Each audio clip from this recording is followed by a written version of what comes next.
Sports Center. Hey, I'm Chris Berman. We got a lot of games to cover. Let's get at it. In our first game this week, we had the Colts plow to an awe-inspiring 30-point win. The Giants won this contest, but will stay at the third place in the NFC East.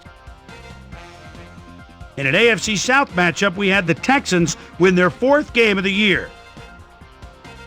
Champ Bailey stepped it up this week and gave his team some added firepower for the win. Right by Lady Liberty in New York, we had the Jets lose by 6 points.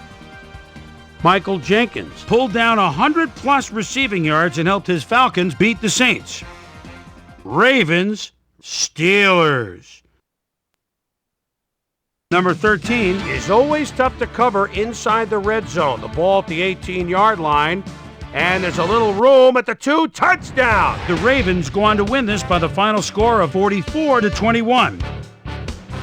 Up in the HHH Metrodome, we had the Vikings get sent away with a 7-point loss. The Cowboys lost at home and will have to hit the road to meet the Giants. The Rams defense held their opponents to under 150 passing yards in their win at the Edward Jones Dome. The Buccaneers won this contest and will now move to first place in the NFC South. In a long-standing NFC rivalry, we had the Bears pick up their 13th win of the season. Browns, Dolphins. Travis Minor wants to get his team inside field goal range. Gets the handoff at the 42. Oh, he may do more than that. He shakes two. He could go all the way. Touchdown. The Dolphins win this one by the final score of 24-10. Jerry Porter stepped it up this week and gave his team some added firepower for the win. We had a big injury in this one, and Trey has the lowdown for us. Trey? All right, Boomer, thanks. In front of you, we've got the AFC Infirmary Report. And as you can see, they were hit hard this week. Priest Holmes won't see action for a while, so this offense is going to have to make do without him. He's suffering from symptoms of a concussion, and he'll be out for the rest of the season. In front of you, we've got the NFC list. And as you can see, they could form their own MASH unit. Leonard Little will be on the sidelines for a while, so this defense will need to do some reshuffling in his absence. X-rays revealing that a broken foot is the report. He'll be out for the rest of the regular season. There's a chance, however, they'll get him back for the playoffs. On to the serious news of the week. Samari Rolle will miss the remainder of the season. So now that secondary is going to have to really come together if they're going to make up for his absence. Now the big story of the day. Priest Holmes is going to be watching from the sidelines for a while, as his injury will deal a major blow to this team. So that'll do it for now. Chris, let's send it back to you. Up in the Pacific Northwest in Seattle, the city by the Sound, we had the Seahawks prove ineffective and lose by 21.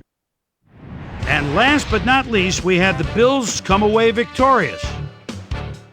So let's change things up a bit and turn to a guy that's had his eye on the college game, and that's our own Mel Kiper Jr.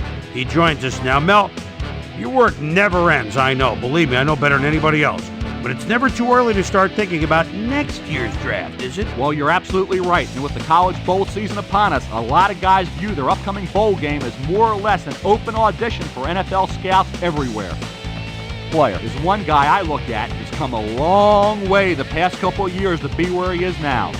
6'2", 172, out of Indiana. And this is a guy that's shown absolutely blazing speed in his ball games this fall. His closing speed combined with his quick feet and hands have scouts salivating over his potential.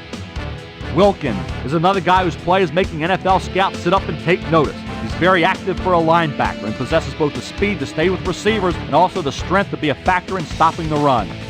So that'll do it for now, but you can guarantee that the big board is going to see a lot of risers and fallers between now and April. Yes, indeed, just 1 week to go and the playoff picture's starting to take shape. But still some areas that'll need to be cleared up next weekend. We'll start with a look at the AFC playoff picture. And now, checking things out over in the NFC playoff race. So there you have it. Still plenty of intrigue left in this NFL season, as the homestretch madness is only just beginning. And that'll do it from here. Chris, let's send it back over to you. That'll do it here for Pivotal Week 16. As always, plenty of surprises to go around and plenty of intrigue still to come. My primetime players each took his team to the next level, and each is going to take home a game ball. Great work, fellas. That'll do it, sports fans. I'm Chris Berman, and thanks so much for joining us here in the Bristol studios. We'll see you next week right here on ESPN, the worldwide leader in sports.